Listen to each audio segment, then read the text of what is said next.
Hello ಸ್ನೇಹಿತರೆ, ನಮಸ್ಕಾರ. ಇವತ್ತಿನ ಈ ವಿಡಿಯೋದಲ್ಲಿ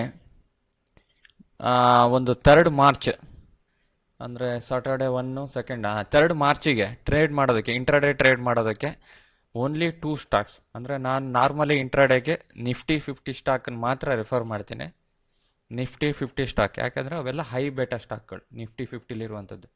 ಸೊ ಹೈ ವಾಲ್ಯೂಮ್ ಇರುತ್ತೆ, ಅಂಥ ಸ್ಟಾಕನ್ನು ಮಾತ್ರ ನಾನು ರೆಕಮೆಂಡ್ ಮಾಡ್ತೀನಿ. ಜೊತೆ ನಾನು ಕೂಡ ಒಬ್ಬರೊಬ್ಬಕ್ಕೆ ಟ್ರೇಡ್ ಮಾಡ್ತಾ ಇರ್ತೀನಿ.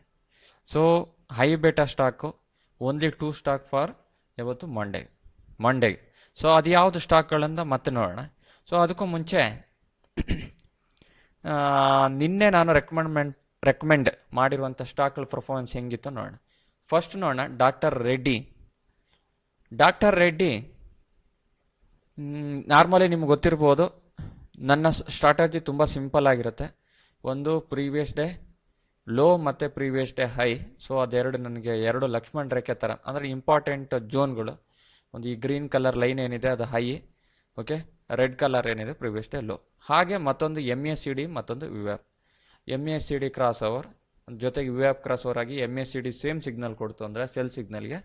ಸೊ ನಾನು ಅದನ್ನ ಟ್ರೇಡ್ ಮಾಡ್ತೀನಿ. ಸೊ ಇವೆಲ್ಲ ನಿಮಗೆ ಗೊತ್ತಿರುವಂಥದ್ದು, ನನ್ನ ಯಾವುದೇ ಲೈವ್ ಒಂದಷ್ಟು ದಿವಸ ಲೈವ್ ಸೆಷನಲ್ಲಿ ಇವೆಲ್ಲ ನೋಡಿರ್ತೀರ, ಓಕೆ. ಅದೇ ಥರ ಇವತ್ತು doctor Reddy first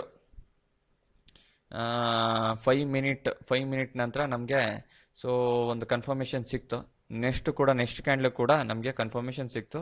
below ವಿವ್ಯಾಪೇ close ಆಯಿತು. ಸೊ ಬಿಲೋ ವಿವ್ಯಾಪ್ ಕ್ಲೋಸ್ ಆಯಿತು. ಸೊ ನಾವೇನು ಮಾಡಿದ್ವಿ, ಶಾರ್ಟ್ ಮಾಡಿದ್ವಿ ವಿತ್ ಹೈ ರಿಸ್ಕ್. ಯಾಕಂದರೆ ಕ್ಯಾಂಡ್ಲು ಬಂದುಬಿಟ್ಟು first 5 minute candle strong selling pressure ಕಾಣ್ತಾ ಇತ್ತು. ಯಾಕಂದರೆ ಪ್ರೀವಿಯಸ್ ಡೇ ಲೋ ಬ್ರೇಕ್ ಆಗೋಕ್ಕಿಂತ ಮುಂಚೆನೇ ನಾನು ಎಸ್ಪೆಷಲಿ ಇವತ್ತು ಶಾರ್ಟ್ ಮಾಡಿದೆ. ಬಟ್ ನಾನು ಇನ್ನೊಂದು ಅಕೌಂಟಲ್ಲಿ ಮಾಡಿದೆ. ಈ ಅಕೌಂಟಲ್ಲಿ ಎಸ್ಪೆಷಲಿ ನಾನು ನಿಫ್ಟಿ ಟ್ರೇಡನ್ನು ಮಾಡಿದೆ. ಸೊ ನನ್ನ ಇನ್ನೊಂದು ದನ್ ಅಕೌಂಟ್ ಇದೆ, ಇದು ಆ್ಯಂಜಲ್ ಬ್ರೋಕಿಂಗು. ಹೆಚ್ಚಿಗೆ ದನ್ ಅಕೌಂಟಲ್ಲಿ ಮಾಡ್ತೀನಿ. ಬಟ್ ದನ್ನಲ್ಲಿ ಈ ಚಾರ್ಟ್ಗಳು ಅಷ್ಟೊಂದು ನನಗೆ ಕಂಫರ್ಟ್ ಅಂತ ಅನ್ಸಲ್ಲ. ಟ್ರೇಡಿಂಗ್ ಚಾರ್ಟ್ ಇದ್ರೂ ಇದೊಂಥರ ಕಲರ್ ಬಂದ್ಬಿಟ್ಟು ಸ್ಕೈ ಬ್ಲೂ ಕಲರ್ ಒಂಥರ ಇದು ಬರುತ್ತೆ. ಸೊ ಅಲ್ಲಿ ಸ್ವಲ್ಪ ವೈಟ್ ಅನ್ಸುತ್ತೆ. ಸೊ ಏನೋ ಗೊತ್ತಿಲ್ಲ, ಬಟ್ ಬೇರೆ ಫ್ಯೂಚರ್ಸ್ ಎಲ್ಲ ಚೆನ್ನಾಗಿದೆ ದನ್ನಲ್ಲಿ. ಸೊ ಚಾರ್ಟ್ ನೋಡೋದಕ್ಕೆ ನನಗೆ ಅವಾಗಿಂದ ಜಿರೋದಾ ಆ್ಯಂಜಲ್ ನೋಡಿ ತುಂಬ ಕಂಫರ್ಟ್ ಅಂದರೆ ಜಿರೋದಾ, ಅದು ಬಿಟ್ಟರೆ ಆ್ಯಂಜಲ್, ಓಕೆ, ಚಾರ್ಟ್ ನೋಡೋದಕ್ಕೆ. ಹಾಗಾಗಿ ನಾನು ಆ್ಯಂಜಲನ್ನು ಯೂಸ್ ಮಾಡ್ತೀನಿ ಹೆಚ್ಚಿಗೆ. ಮತ್ತು ನನ್ನ ಲಕ್ಕಿ ಅಕೌಂಟ್ ಕೂಡ ಆ್ಯಂಜಲ್. ಸೊ ನಾನು ಹೆಚ್ಚಿನ ಟ್ರೇಡ್ಗಳು ಆ್ಯಂಜಲಲ್ಲಿ ಮಾಡ್ತೀನಿ. ಸೊ ಅಲ್ಲಿ ನಾನು ಪ್ರಾಫಿಟೇಬಲ್ ಆಗಿರ್ತೀನಿ. ಸೊ ಹಾಗಾಗಿ ನಾನು ಆ್ಯಂಜಲನ್ನೇ ಹೆಚ್ಚಿಗೆ ರೆಫರ್ ಮಾಡ್ತೀನಿ. ಸೊ ಇದೆಲ್ಲ ವೇಸ್ಟ್, ಅಂದರೆ ಜಸ್ಟ್ ಒಂದು ಒಪಿನಿಯನ್ ಅಷ್ಟೇ.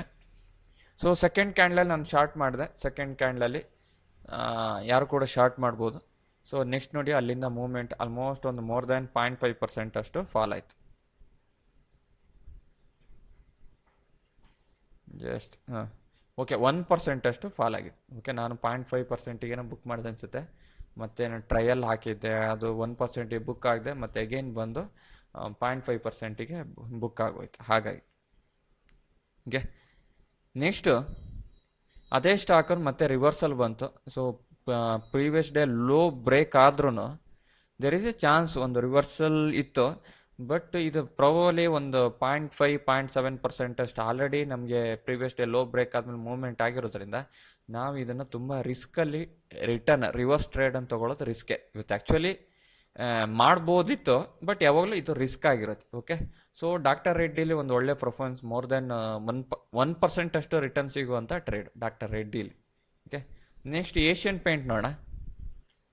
ಏಷ್ಯನ್ ಪೇಂಟು ನೀವು ನೋಡ್ಬೋದು, ಫಸ್ಟ್ 5 ಮಿನಿಟ್ ಕ್ಯಾಂಡ್ಲಲ್ಲಿ ಅಂಥ ಕ್ಲಾರಿಟಿ ಇರಲಿಲ್ಲ. ಸೊ ಸೆಕೆಂಡ್ ಕ್ಯಾಂಡ್ಲಲ್ಲಿ ಬಿಲೋ ವ್ಯಾಪ್ ಕ್ಲೋಸ್ ಆದ್ರೂ ಸೊ ನಮಗೆ ಅಂಥ ಕ್ಯಾಂಡ್ಲು ಏನು ತುಂಬ ಸ್ಟ್ರಾಂಗ್ ಏನಲ್ಲ. ಸೊ ಕ್ಯಾಂಡ್ಲ್ ನೋಡ್ತೀನಿ ಅಂತಲ್ಲ, ಬಟ್ ಇಲ್ಲಿ ಏನಾಗುತ್ತೆ, ನನಗೆ ಫಸ್ಟ್ 5 ಮಿನಿಟ್ ಕ್ಯಾಂಡ್ಲಲ್ಲಿ ಬಾಟಮ್ ವಿಕ್ ಬಂದಿರೋದ್ರಿಂದ ನಾನು ಸ್ವಲ್ಪ ಕನ್ಫರ್ಮೇಷನ್ ತೊಗೊಳ್ತೀನಿ. ಸೊ ಹಾಗಾಗಿ ಈ ಬಾಟಮ್ ರೆಡ್ ಲೈನ್ ಏನಿದೆ, ಈ ಬಾಟಮ್ ರೆಡ್ ಲೈನ್ ಆದಮೇಲೆ ಬ್ರೇಕ್ ಆದಮೇಲೆ, ಅಂದರೆ ಪ್ರೀವಿಯಸ್ ಡೇ ಲೋ ಬ್ರೇಕ್ ಆದಮೇಲೆ ನಾವು ಶಾರ್ಟ್ ಟ್ರೇಡ್ ತೊಗೊಬೋದು. ಸೊ ಇಲ್ಲಿ ಶಾರ್ಟ್ ಟ್ರೇಡ್ ತೊಗೊಬೋದು ಈಸಿಯಾಗಿ. ಸೊ ನಾನು ನಿನ್ನೆ ವೀಡಿಯೋದಲ್ಲಿ ಹೇಳಿದ್ದೆ ನಿಮಗೆ. ಸೊ ಎವ್ರಿ ಡೇ ಕೂಡ ನಿಮಗೆ ಒಂದೊಂದು ಸ್ಟಾಕದು ಪರ್ಫಾರ್ಮೆನ್ಸ್ ನೋಡಬೇಕಾದ್ರೆ ನಿಮ್ಗೆ ಒಂದೊಂದು ಒಳ್ಳೊಳ್ಳೆ ಲರ್ನಿಂಗ್ಸ್ ಇರುತ್ತೆ ಅಂದ್ಬಿಟ್ಟು. ಸೊ ಹಾಗಾಗಿ ಇದು ಪ್ರೀವಿಯಸ್ ಡೇ ಲೋ ಬ್ರೇಕ್ ಆದಮೇಲೆ ಸೊ ನಾವು ಶಾರ್ಟ್ ಟ್ರೇಡನ್ನು ತೊಗೊಂಡ್ವಿ. ಸೊ ಅದಾದಮೇಲೆ ನೀವು ನೋಡ್ಬೋದು ಒಂದು ಒಳ್ಳೆ ಮೂಮೆಂಟು. ಓಕೆ, ಆಲ್ಮೋಸ್ಟ್ 0.3% 0.8% ಬಿದ್ದಿದೆ. ಸೊ ನೀವು ಆಲ್ಮೋಸ್ಟ್ ಒಂದು 0.5% ಆರಾಮಾಗಿ ಬುಕ್ ಮಾಡ್ಬೋದು. 0.5% ಆರಾಮಾಗಿ ಬುಕ್ ಮಾಡ್ಬೋದು. ತುಂಬ ಜನ ನಿಮಗೆ ಸ್ಟಾಪ್ ಲಾಸ್ ಬಗ್ಗೆ ಡೌಟ್ ಇರುತ್ತೆ. ಸ್ಟಾಪ್ ಲಾಸ್ ಬಂದ್ಬಿಟ್ಟು ಸೊ ಒಂದು MACD ರಿವರ್ಸಲ್ ಸಿಗ್ನಲ್ ಆರು ಬರ್ಬೋದು, ಇಲ್ಲ ಅಂತಂದರೆ ನೀವು ಒಂದು 0.5 ಅಥವಾ 1% ಫಿಕ್ಸ್ಡ್ ಸ್ಟಾಪ್ ಲಾಸ್ ಇಟ್ಕೊಬೋದು. ಸೊ ಅದು ನಿಮ್ಮ ಎಕ್ಸ್ಪೀರಿಯನ್ಸ್ ಮೇಲೆ ಬರುತ್ತೆ. ಸೊ ಅದನ್ನು ನಾನು ಹೇಳ್ತಾ ಹೋಗ್ತೀನಿ ನೆಕ್ಸ್ಟ್ ಬರುವಂಥ ವೀಡಿಯೋಗಳಲ್ಲಿ ಹೇಳ್ತಾ ಹೋಗ್ತೀನಿ. ಸೊ ಇವತ್ತಿಗೆ ಬೇಡ, ನಾನೊಂದು ಪಾಯಿಂಟ್ ಡಿಪೆಂಡ್ ನಾನು ಫಸ್ಟ್ 5 ಮಿನಿಟ್ ಮೂಮೆಂಟ್ ಮೇಲೆ ನೋಡ್ತೀನಿ. ಸೊ ತುಂಬ ಮೂಮೆಂಟ್ ಇದೆ ಅಂತಂದರೆ ಸೊ 1%ಗೆ ಸ್ಟಾಪ್ ಲಾಸ್ ಇಡ್ತೀನಿ, ಇಲ್ಲಾಂದರೆ ಫಿಕ್ಸ್ಡ್ ಸ್ಟಾಪ್ ಲಾಸ್ ಇಡ್ತಾ ಹೋಗ್ತೀನಿ. ಓಕೆ. ಸೊ ಏಷ್ಯನ್ ಪೇಂಟಲ್ಲೂ ಕೂಡ ಒಂದು ಟ್ರೇಡ್ ಆರಾಮಾಗಿ ನಾವು ಮಾಡ್ಬೋದಿತ್ತು ಇವತ್ತು. ಹಾಗೆ ಇನ್ಫೋಸಿಸಲ್ಲಿ ಇವತ್ತು ಬಂಪರ್ ಧಮಾಕ ಅಂತ ಹೇಳ್ಬೋದು. ಸೊ ನಾನಂತೂ ಕಣ್ಣು ಮುಚ್ಕೊಂಡು 1.5% ಅಷ್ಟು ಬುಕ್ ಮಾಡಿದ್ದೀನಿ ಇನ್ಫೋಸಿಸಲ್ಲಿ. ಸೊ ಎಲ್ಲದನ್ನು ಟ್ರೇಡ್ ಮಾಡಿದೆ ಅಂತಲ್ಲ, ನಾನು ಟ್ರೇಡ್ ಮಾಡಿದಂಥ doctor Reddy, Asian paint, Infosys ತುಂಬ ಲೋ ಕ್ವಾಂಟಿಟಿಲಿ ಬುಕ್ ಮಾಡಿದೆ. ಹೆಚ್ಚು ಅಂದರೆ ಎಲ್ಲದರಲ್ಲೂ ಒಂದು 600-700 ರೂಪಾಯಿ ಅಷ್ಟೇ ಮಾತ್ರ ನಾನು ಪ್ರಾಫಿಟ್ ಮಾಡಿರುವಂಥದ್ದು. ಸೊ ನಾರ್ಮಲಿ ನಾನು ಕ್ಯಾಪಿಟಲ್ 10,000 ಅಷ್ಟು ಮಾತ್ರ ಡಿಪ್ಲಾಯ್ ಮಾಡಿದ್ದೆ. 10,000 ಇಂಟು ಸೊ ನಿಮ್ಗೆ ಗೊತ್ತಿರುತ್ತೆ ಒಂದು 2x 3x ರೇಂಜಲ್ಲಿ ನಾನು ತೊಗೊಂಡಿದ್ದೆ ಅಷ್ಟೇ. ಸೊ ಟೋಟಲ್ ಒಂದು 30,000 ಅಷ್ಟು ಕ್ಯಾಪಿಟಲ್ ಮಾತ್ರ ನಾನು ಇನ್ವೆಸ್ಟ್ ಮಾಡಿರುವಂಥದ್ದು ಒಂದೊಂದು ಸ್ಟಾಕಿಗೆ. ಸೊ ಹಾಗಾಗಿ ತುಂಬ ಕಡಿಮೆ ನಾನು ರಿಟರ್ನ್, ಒಂದರಲ್ಲೇನೋ 900+ ಏನೋ ಆಗಿದೆ, ಮತ್ತೆಲ್ಲ 500-400 ಲೆವೆಲಿಗೆ ಆಗಿದೆ ಸ್ಟಾಕಲ್ಲಿ. ಸಾಕು, ನಮಗೆ ತುಂಬ ಏನು ದುಡ್ಡು ಮಾಡಬೇಕು ಅಂತ ಆಸೆ ಇಲ್ಲ. ಸೊ ಹಾಗಾಗಿ ದುಡ್ಡು ಮಾಡಬೇಕಂತಲ್ಲ, ನಿಮ್ಗೆ ಗೊತ್ತಿದೆ ಇವತ್ತು ಒಳ್ಳೆ ಮೂಮೆಂಟ್ ಇರೋ ದಿನ. ಸೊ ಸೈಡ್ ವೇಸ್ ಇದ್ದಾಗ ತುಂಬ ಕಷ್ಟ ಆಗುತ್ತೆ. ಓಕೆ. ಸೊ ಇನ್ಫೋಸಿಸಲ್ಲೂ ಕೂಡ ಹಾಗೆ ಎಕ್ಸಾಕ್ಟಾಗಿ ತುಂಬ ಒಳ್ಳೆ ಪ್ರೀವಿಯಸ್ ಡೇ ಲೋ ಬ್ರೇಕ್ ಆಯಿತು. ಪ್ರೀವಿಯಸ್ ಡೇ ಲೋ ಈ ನಮ್ಮ ರೆಡ್ ಲೈನ್ ಏನಿದೆ ಜೊತೆಗೆ open is equal to high ಕೂಡ ಇತ್ತು. So open is equal to high ಕೂಡ ಇತ್ತು. ಒಂದು ಸ್ಟ್ರಾಂಗ್ ಸೆಲ್ಲಿಂಗ್ ಪ್ರೈಸರ್ ಕಾಣ್ತಿದ್ರು, ಸ್ಟ್ರಾಂಗ್ ಸೆಲ್ಲಿಂಗ್ ಪ್ರೈಸರ್. ಹಾಗಾಗಿ ಇಮಿಡಿಯೇಟಾಗಿ 9:20ಗೆ MACD ನಮ್ಗೆ ಆಲ್ರೆಡಿ ಸೆಲ್ ಸಿಗ್ನಲ್ ಕೊಡ್ತಾ ಇತ್ತು. ಸೊ ಇಮಿಡಿಯೇಟ್ಲಿ ಶಾರ್ಟ್ ಮಾಡಿದ್ವಿ. ಓಕೆ. ಸೊ ನೀವು ನೋಡ್ಬೋದು ಇಲ್ಲಿ ಶಾರ್ಟ್ ಮಾಡಿದರೆ ಆಲ್ಮೋಸ್ಟ್ 2% ಅಷ್ಟು, ಹಂಗೆ 2% ಎಕ್ಸಾಕ್ಟಾಗಿ ಸಿಕ್ಕಿರುವಂಥ. ಓಕೆ. ಸೊ ಇನ್ನೂ ಕಂಟಿನ್ಯೂ ಬಿಲೋನೇ ಕ್ಲೋಸ್ ಆಗಿದೆ. ಆಲ್ಮೋಸ್ಟ್ 3% ಅಷ್ಟು ಇವತ್ತು ಕ್ರ್ಯಾಕ್ ಆಗಿದೆ. ಯಾವುದು? ಇನ್ಫೋಸಿಸ್. ಸೊ ಇನ್ಫೋಸಿಸಲ್ಲಿ ಕೂಡ ನೀವು ಕಣ್ಣು ಮುಚ್ಕೊಂಡು ನಮ್ಮ ಸ್ಟಾಕ್ ಸೆಲೆಕ್ಷನ್ ಕರೆಕ್ಟಾಗಿ ಆಯಿತು. Next Adani port. ಸೊ ಒಂದಷ್ಟು ಸ್ಟ್ರಕ್ ಆಗಿರೋದು, ಯಾರಾದರೂ ಅದಾನಿ ಪೋರ್ಟಲ್ಲಿ ಒಂದಷ್ಟು ಸ್ಟ್ರಕ್ ಆಗಿರ್ತಾರೆ. ಅದಾನಿ ಪೋರ್ಟಲ್ಲಿ ಶಾರ್ಟ್ ಟ್ರೇಡ್ ಮಾಡ್ಬೋದು ಫಸ್ಟ್ 5 ಮಿನಿಟ್. ಬಟ್ ಏನಾಯ್ತು, ಫಸ್ಟ್ 5 ಮಿನಿಟ್ ಬ್ರೇಕ್ ಆದ ತಕ್ಷಣ ನಮ್ಗೇನಾಯಿತು, ಸ್ವಲ್ಪ ಬಾಟಮ್ ವಿಕ್ಸ್ ಇದೆ. ಬಾಟಮ್ ವಿಕ್ ಇದ್ರೂ ಸಡನ್ನಾಗಿ ನಮ್ಗೇನಾಯಿತು, ಆ ಟೈಮಿಗೆ ನಾನು 9:21ಗೆ ವಾಚ್ ಮಾಡ್ತಾ ಇದ್ದೆ. ಎಸ್ಪೆಷಲಿ ಇವತ್ತು ಅದಾನಿ ಪೋರ್ಟಲ್ಲಿ ಟ್ರೇಡ್ ಮಾಡೋಕ್ಕೆ ಹೋಗಲಿಲ್ಲ, ಮಾಡ್ಬೋದಿತ್ತು.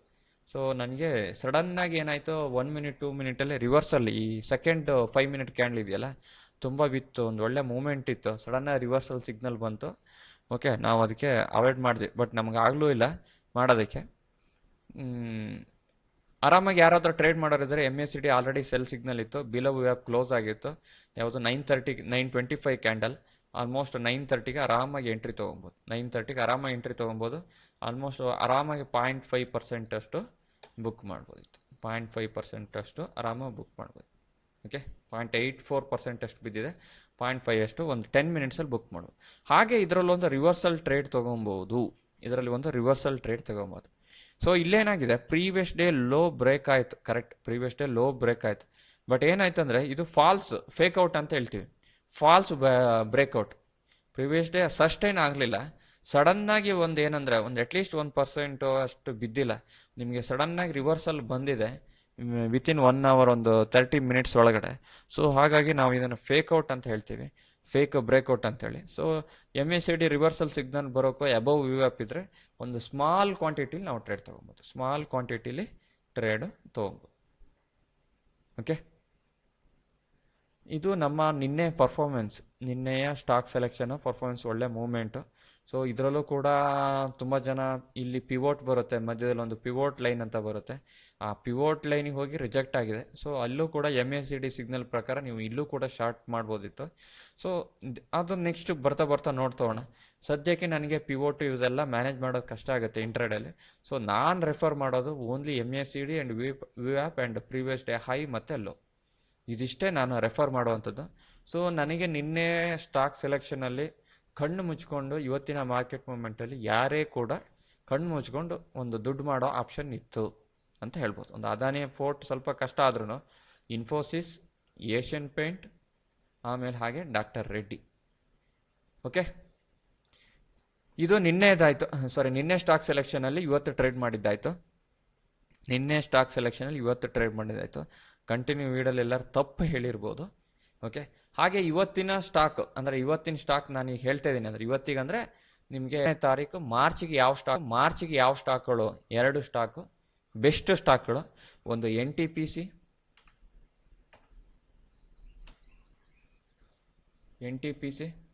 ಕನ್ಫ್ಯೂಷನ್ ಆಗುತ್ತೆ. ಡಾಕ್ಟರ್ ರೆಡ್ಡಿ ಮುಗ್ದೋಗಿದ್ದ ಅಧ್ಯಾಯ, ಡಿಲೀಟ್ ಮಾಡೋಣ. ಏಷ್ಯನ್ ಪೇಂಟ್ ಡಿಲೀಟ್ ಮಾಡೋಣ. ಇನ್ಫೋಸಿಸ್ ಡಿಲೀಟ್ ಮಾಡೋಣ. ಅದಾನಿ ಪೋರ್ಟ್ ಡಿಲೀಟ್ ಮಾಡೋಣ.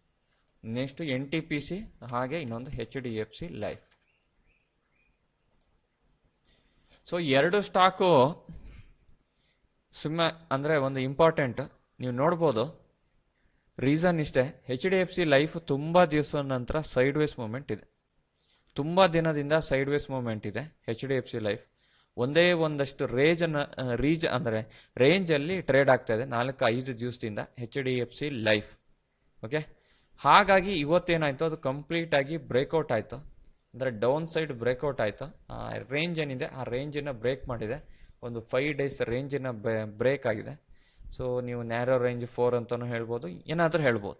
ಓಕೆ, ಆ ರೇಂಜ್ ಏನಿದೆ ಬ್ರೇಕ್ ಆಗಿದೆ, NR4 ಅಂತಲೂ ಹೇಳ್ಬೋದು. ಆ ಬ್ರೇಕ್ ಆಗಿದೆ. ಸೊ ಮೇ ಬಿ ಕಮ್ಮಿಂಗ್ ಡೇಸಲ್ಲಿ ಅಂದರೆ ಮಂಡೇ ಬಂದುಬಿಟ್ಟು ಮತ್ತೆ ಫರ್ದರ್ ಫಾಲ್ ಆಗುತ್ತೆ ಅನ್ನೋ ನನ್ನ ಅಸಂಪ್ಷನಲ್ಲಿ ನಾನು ಈ ಸ್ಟಾಕನ್ನು ಸೆಲೆಕ್ಟ್ ಮಾಡಿದ್ದೀನಿ. ಮತ್ತು ಒಂದು ಒಳ್ಳೆ ಮೂವ್ಮೆಂಟ್ ಕೊಡುತ್ತೆ ಅನ್ನೋ ಒಂದು ಉದ್ದೇಶ ಇಟ್ಕೊಂಡು HDFC ಲೈಫನ್ನು ನಾನು ಮಂಡೇಗೆ ರೆಕಮೆಂಡ್ ಮಾಡ್ತಾಯಿದ್ದೀನಿ. HDFC life.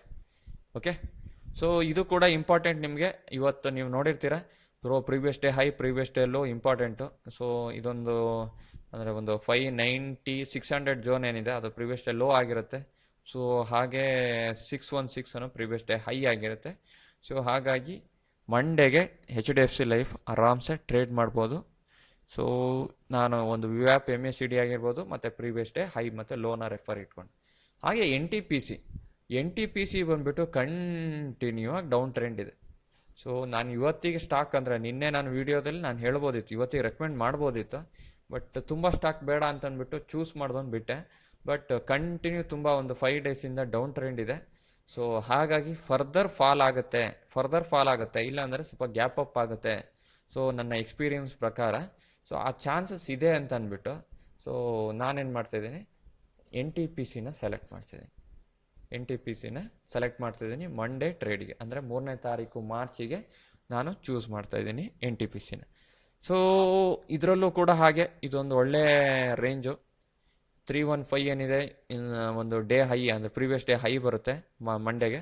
ಹಾಗೆ ನಿಮಗೆ 306 ಏನಿದೆ ಪ್ರೀವಿಯಸ್ ಡೇ ಲೋ ಬರುತ್ತೆ. ಹಾಗೆ MACD ವ್ಯಾಪ್ ಇಟ್ಕೊಂಡು ನೀವು ಆರಾಮ್ಸೆ ಟ್ರೇಡ್ ಮಾಡ್ಬೋದು. ಇಲ್ಲ ಅಂತಂದರೆ ಯಾವ ಥರ ಬೇರೆ ಅಂದರೆ ಇವೆರಡನ್ನು ಇಟ್ಕೊಂಡು ಮಾಡಿ. ಇನ್ನೂ ಏನಾದ್ರು ಚೇಂಜಸ್ ಇನ್ಪುಟ್ ನಾನು ಮಂಡೇ ನಂತರ ನಿಮ್ಗೆ ಕೊಡ್ತಾ ಹೋಗ್ತೀನಿ ಬರೋ ವೀಡಿಯೋದಲ್ಲಿ. ಎಲ್ಲ ಒಂದೇ ಟೈಮ್ ಹೇಳ್ತಾ ಹೋದ್ರೆ ಕಷ್ಟ ಆಗುತ್ತೆ. ಸೊ ಹಾಗೆ ಡೈಲಿ ಇನ್ಪುಟ್ಗಳು ಕೊಡ್ತಾ ಹೋಗ್ತೀನಿ, ವಾಚ್ ಮಾಡ್ತಾಯಿರಿ. ಸೊ ನಮಗೂ ಕೂಡ ನೀವು ಕಮೆಂಟ್ ಸೆಕ್ಷನಲ್ಲಿ ಏನಾದ್ರು ಲರ್ನಿಂಗ್ಸ್ ಇದ್ದರೆ ಕಮೆಂಟ್ ಮಾಡಿ ತಿಳಿಸಿ. ಹಾಗೆ ನಿಮಗೂ ಕೂಡ ನಾವು ಒಂದು ಒಳ್ಳೊಳ್ಳೆ ಲರ್ನಿಂಗ್ಸ್ ನಿಮಗೆ ಶೇರ್ ಮಾಡ್ತಾ ಹೋಗ್ತೀನಿ. ಓಕೆ, ಥ್ಯಾಂಕ್ ಯು ಸ್ನೇಹಿತರೆ, ಬಾಯ್.